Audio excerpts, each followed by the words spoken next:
What happens when a 13-year-old kid decides to run away from home with nothing but the clothes on his back? Most would fail within days. Most would beg to return. But Katt Williams is not most people. He turned that desperate escape into a comedy empire worth millions. He filled arenas that seat 20,000 people. He signed deals with HBO and Netflix. He became one of the most explosive voices in American comedy. Then everything collapsed, not slowly, not quietly, but in a storm of headlines that nobody could look away from. Arrests in parking lots, fights with teenagers, lawsuits piling up faster than anyone could count. A career that seemed unstoppable suddenly came crashing down in ways that shocked the entire entertainment world. But here is what makes this story different. Katt Williams did not stay down. Against every odd, against every prediction, he clawed his way back. And in 2024, he is bigger than ever. His interview broke the internet. His Netflix special went live to millions. His comeback became legendary. This is the full story: the rise, the fall, and the return of Katt Williams, the boy who left everything behind. September 2nd, 1971, Cincinnati, Ohio. A baby boy was born and named Micah Sierra Williams. His parents were strict Jehovah's Witnesses. His mother taught school. His father worked as a journalist. They raised their children with discipline, structure, and religious devotion. But young Micah was different from day one. His mother later said he could read at 3 years old. Not picture books, real books with complex sentences. By age 7, he was speaking multiple languages, including French and Creole. The family even spent a year and a half in Haiti on religious mission trips. Micah was brilliant, small in size but massive in mind. He could memorize conversations word for word. He could analyze adults and fire back comments that left entire rooms silent. But that intelligence came with something else: rebellion. His parents wanted him to follow the strict path of their faith. No worldly entertainment, no secular music, no deviation from the teachings. Micah wanted freedom. He wanted to explore. He wanted to live beyond the walls they built around him. The tension grew year after year, and at just 13 years old, Micah made a decision that would change his life forever. He ran away. Not to a friend's house, not to a relative nearby. He hitchhiked all the way to Florida with almost nothing to his name. One source said he left with $5 in his pocket. Another said he had even less. Either way, he was homeless before he could legally drive a car. Think about that for a moment. A 13-year-old boy, no family, no safety net, sleeping in parks and abandoned buildings, supporting himself by selling magazines and books on street corners, breaking into cars to steal radios just to survive. Most kids in that situation would break. Micah Williams got sharper. He watched everything: the drug dealers on corners, the homeless men who never made it out, the police who chased kids like him through alleyways.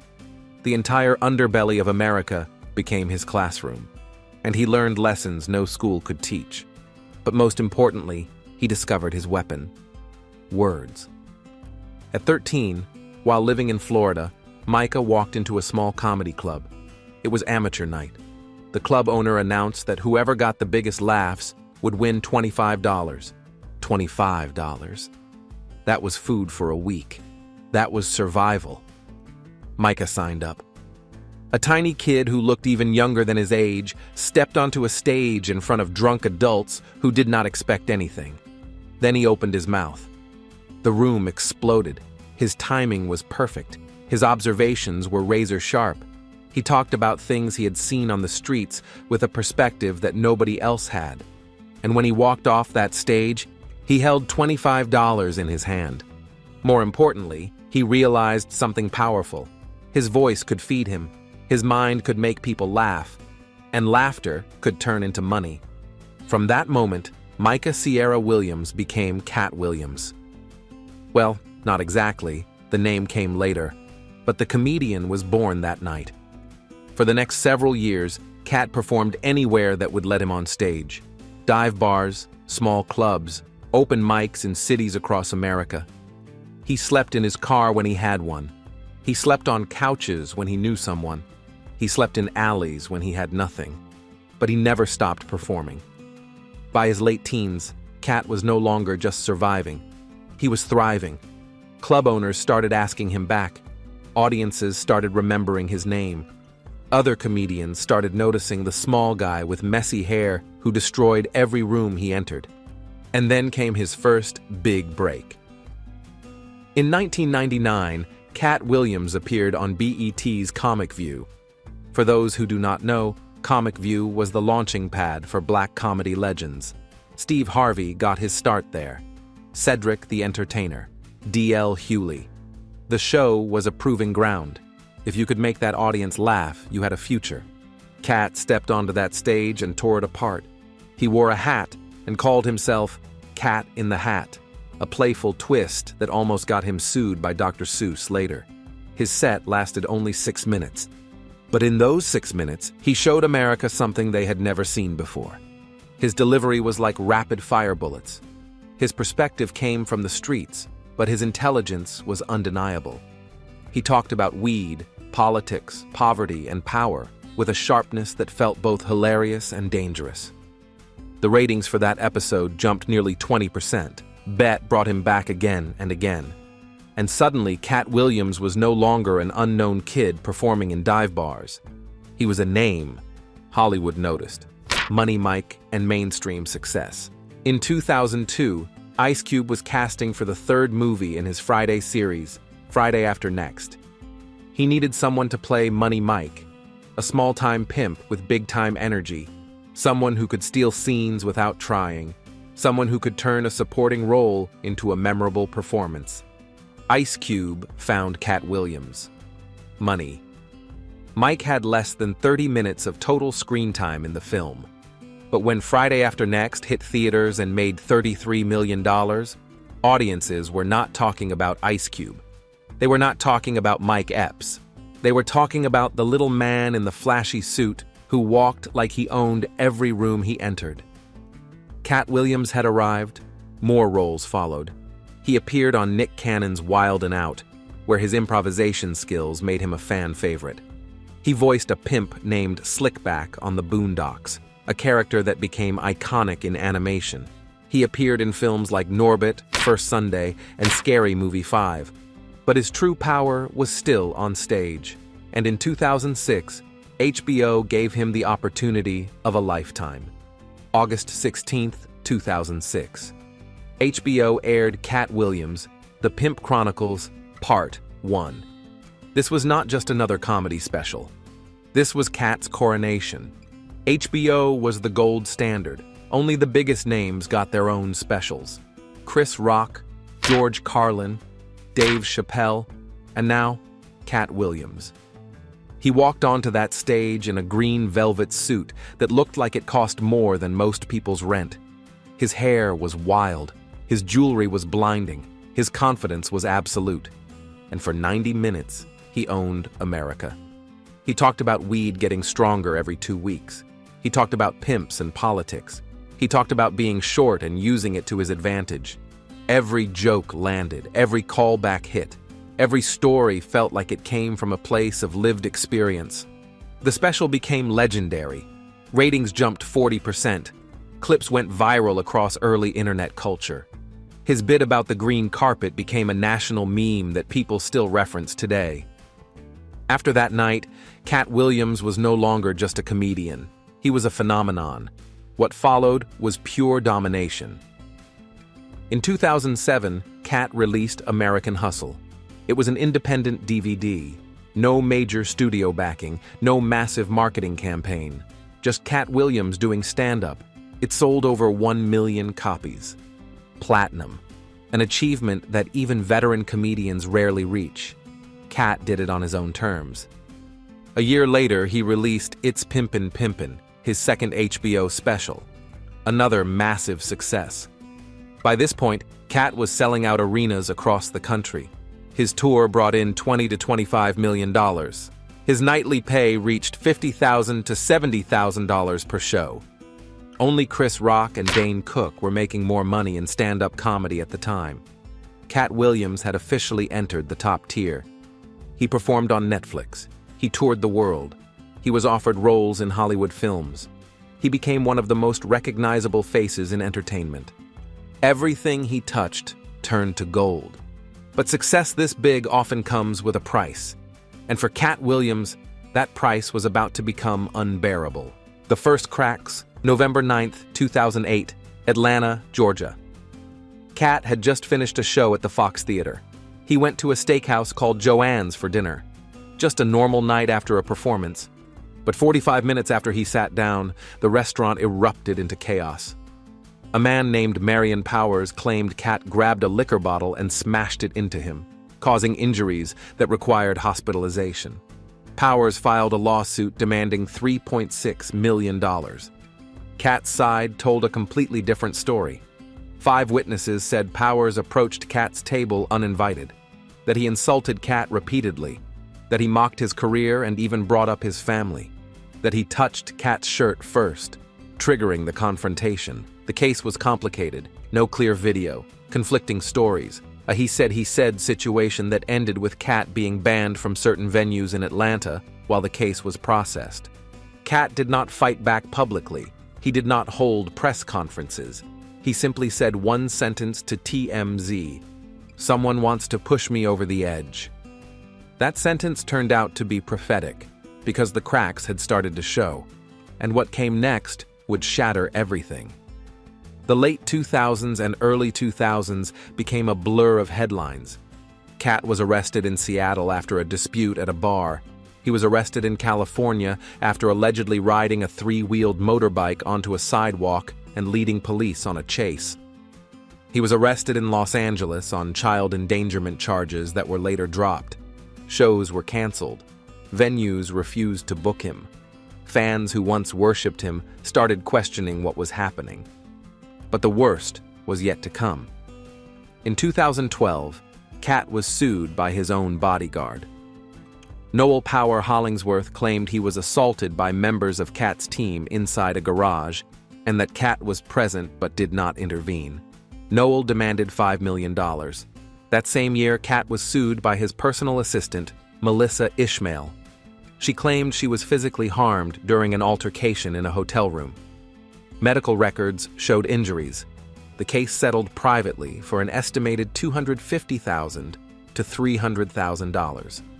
And then came the Target incident, November 2012, Sacramento, California. Katt walked into a Target store with friends. He got into an argument with a 19-year-old employee named Dwayne Hersey. Nobody knows what was said, but security footage shows what happened next. Katt threw a punch at the employee's face. The worker fell back. Customers screamed. Katt's friends pulled him away. And then, in a scene that would become infamous, Katt ran out of the store, jumped onto a 3-wheeled cart, and sped across the parking lot. The video went viral. 5 million views in hours. News stations replayed it endlessly. Twitter exploded with jokes and disbelief. Target banned Katt from all 1,700 of their stores across America. The employee filed a civil lawsuit, and Katt's reputation took another massive hit. But somehow, things got even worse. The Teenager and the Knockout, March 23, 2016. Gainesville, Georgia. Kids were playing soccer on a neighborhood field. Katt Williams showed up alone. Some of the boys recognized him and started talking. One of them was a 17-year-old named Luke Wash. According to reports, Wash had been making comments throughout the game. Katt said they were provocative and disrespectful. Others said Katt misunderstood harmless banter. Either way, the situation exploded. Katt threw a punch directly at the teenager's face. But instead of going down, Luke Wash grabbed Katt, slammed him to the ground, and pinned him with ease. A bystander recorded everything. The video showed Katt on the grass, unable to break free, while the teenager held him down. When police arrived, they found Katt lying face down with his hands behind his back. Both were arrested for disorderly conduct. Both were released the same day. But the damage was done. The video went viral instantly. Millions of people watched a comedy legend get taken down by a high school kid. The next day, Katt performed in Brooklyn and addressed it on stage. He said he thought the boy was 19, that he only meant to give him one punch, that he did not expect to get flipped. The explanation did not help. The image of Katt Williams being dominated by a teenager became a permanent stain on his reputation. And just weeks before that incident, something even stranger had happened. February 1st, 2016, Gainesville, Georgia. It was 11 at night. A man called 911 from a Walmart parking lot. His voice was shaking. He said Katt Williams had pointed a gun at his face. Police arrived in 3 minutes, lights flashing, guns drawn. They found Katt standing next to his SUV with his hands raised. The accuser stood nearby, pointing and repeating his claim. Katt pulled a gun on me. I thought I was dead. But here is where the story gets strange. Police searched Katt thoroughly. They searched his vehicle. They checked Walmart security cameras. No gun was found, no shell casings, no evidence of any weapon. Witnesses said they only saw 2 people arguing. Nobody saw a firearm. The accuser started changing his story. From "he pointed a gun at my face" to "I thought he had a gun" to maybe he made a motion like pulling a gun. Katt was held for questioning but not arrested. The police report stated clearly, "No weapon recovered, insufficient evidence." But the headline that stuck was, "Katt Williams pulled a gun at Walmart," even though there was no gun at all. The Raids and the Spiral, April 2016. Gainesville, Georgia. Late at night, police surrounded the rental house where Katt was staying. Flashlights swept across windows. Officers pounded on the door. Neighbors watched as patrol cars blocked the street. Police had received complaints about unusual activity, people entering and leaving at odd hours, shouting, possible drug use. An anonymous caller claimed there were weapons and marijuana inside. The search lasted 45 minutes. Police found a small amount of marijuana, some items they considered paraphernalia, but no illegal firearms, no felony-level drugs, nothing that warranted serious charges. Still, Katt was arrested, taken to the station, fingerprinted, photographed for yet another mugshot, released the same day after posting bail. By this point, the pattern was clear. Katt Williams was in a downward spiral that seemed impossible to stop. Fans who once defended him started walking away. Venues that once begged to book him now refused. His reputation was in ruins. His career appeared finished. Most people assumed Katt Williams would never recover, that his story would end as a cautionary tale about fame, pressure, and self-destruction. They were wrong. The hidden years. Between 2016 and 2023, Katt Williams mostly disappeared from the spotlight. He still performed, small clubs, occasional tours, but nothing like the arena-filling shows of his peak. He stayed out of major headlines. No more viral arrests, no more shocking incidents. During those years, Katt later revealed he was doing something important. He was healing, rebuilding, rethinking everything. He focused on his 10 children. Yes, 10. Katt has one biological son named Micah Jr., born to his ex-wife, Quadira Locus. But Katt adopted 9 more children, mostly Micah's half-siblings, to keep them out of the foster care system. In interviews, Katt explained why. He grew up in a strict religious household. He ran away at 13 and lived homeless. He knew what it felt like to have nothing, to be vulnerable, to need help that never came. So when he achieved wealth and fame, he made a choice. He would use his resources to protect children who needed protection. He adopted them not for publicity, not for image, but because he wanted to be, as he put it, God's friend. Raising 10 children while rebuilding a broken career was not easy. Katt admitted he was not perfect, that he did not always lead by example, but he tried. And behind the scenes, away from cameras and headlines, he was transforming. September 2018. Los Angeles, California. Katt Williams walked onto the Emmy Awards stage wearing a suit and a smile. He was nominated for Outstanding Guest Actor in a Comedy Series for his role as Willie in the TV show Atlanta. When his name was called as the winner, the entire room erupted in applause. Katt stood at the podium, holding his Emmy. The same man who had been arrested, sued, mocked, and written off just 2 years earlier. The same man whose career appeared dead. He stood there as an Emmy winner.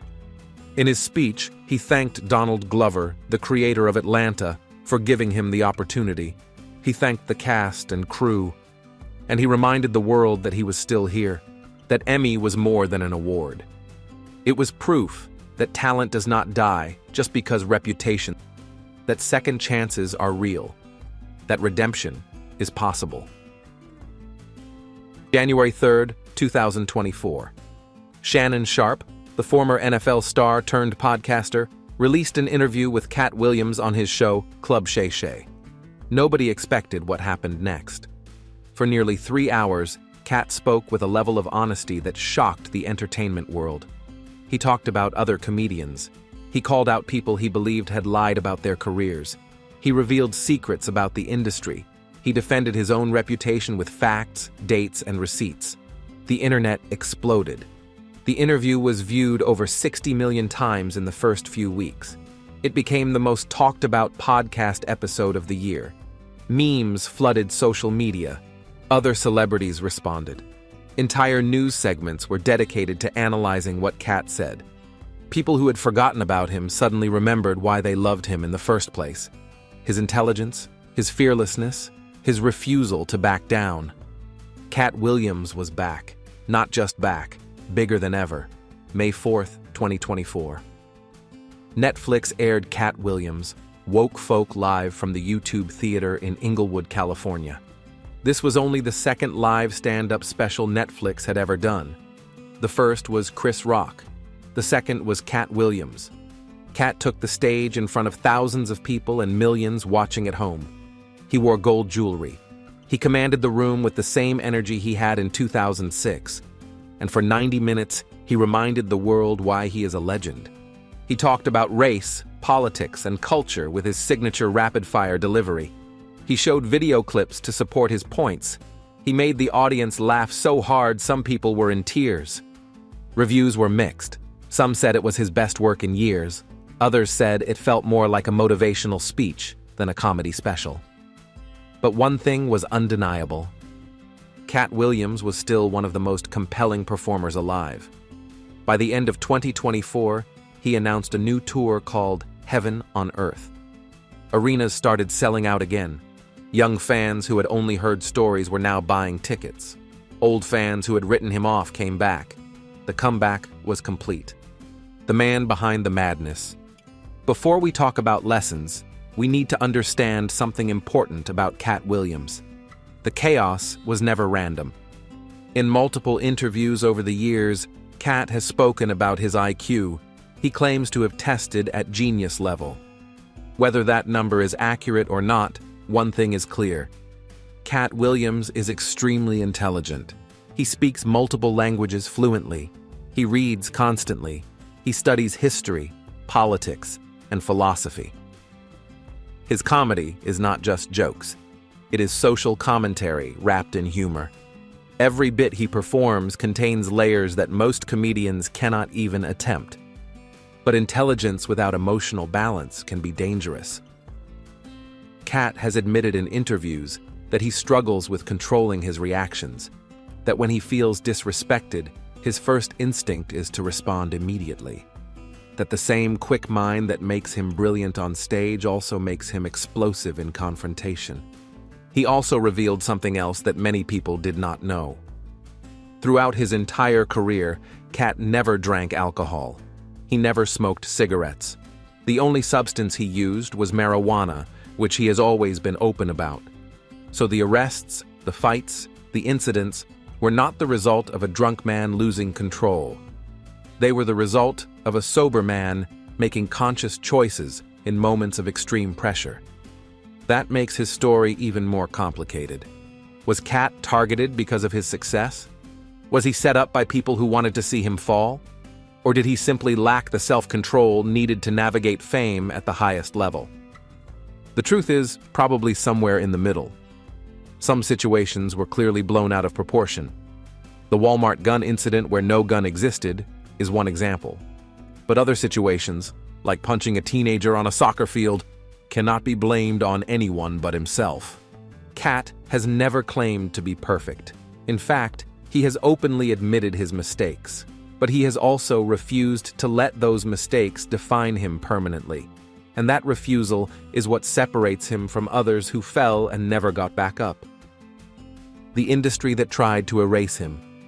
One of the most important parts of Katt Williams' story is what happened behind the scenes in Hollywood. During his downward spiral, Katt was not just facing legal problems.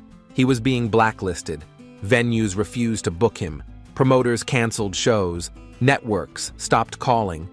Even comedians who once opened for him started distancing themselves publicly.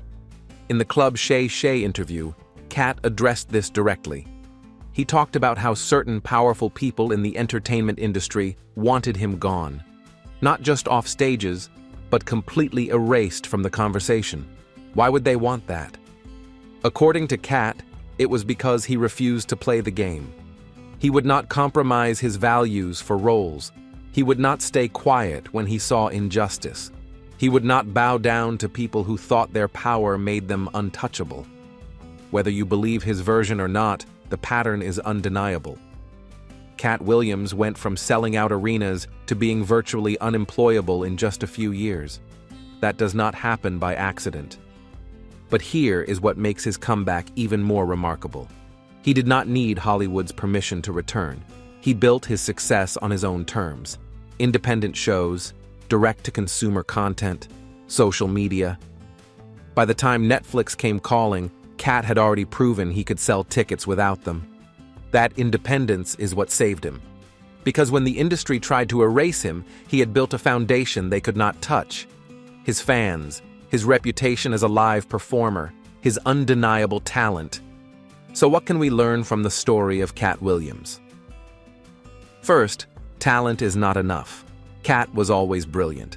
But brilliance without stability leads to chaos. His legal troubles, his public incidents, his inability to control his impulses nearly destroyed. Second, the public is not as forgiving as we think. When Katt was falling, very few people defended him. Most watched with popcorn. Some celebrated his downfall. Cancel culture is real, and it does not care how talented you are. Third, redemption is possible, but it requires work. Katt did not stumble back into success. He rebuilt himself privately. He stayed out of trouble. He focused on what mattered. And when he returned, he came back stronger. Fourth, the entertainment industry is brutal. Other comedians who he once considered friends did not help him during his darkest years. Some even kicked him while he was down. Success brings allies. Failure brings loneliness. Fifth, independence is power. Katt survived because he did not rely solely on Hollywood. He built a direct relationship with his audience. When the industry shut him out, he had another path forward. And finally, your past does not define your future. Katt Williams could have stayed broken. He could have disappeared forever. Instead, he used his pain as fuel. He turned his lowest moments into material. He proved that a second act is always possible if you refuse to quit. Katt Williams is 53 years old now. He has 10 children, an Emmy, multiple Netflix specials, a viral interview that broke the internet, and a career that refuses to die. He has been homeless. He has been arrested more times than most people can count. He has been mocked, sued, and written off. But he is still here, still selling out arenas, still making people laugh, still proving that no matter how far you fall, you can always climb back up if you have the courage to keep going. That is the story of Katt Williams. A boy who ran away from home at 13 with nothing. A comedian who became a legend. A man who lost everything. And a survivor who fought his way back to the top. Whatever you think of him, one thing is clear. Katt Williams is unforgettable, and his story is far from over. If you have liked this video, please subscribe the channel and share it with your friends.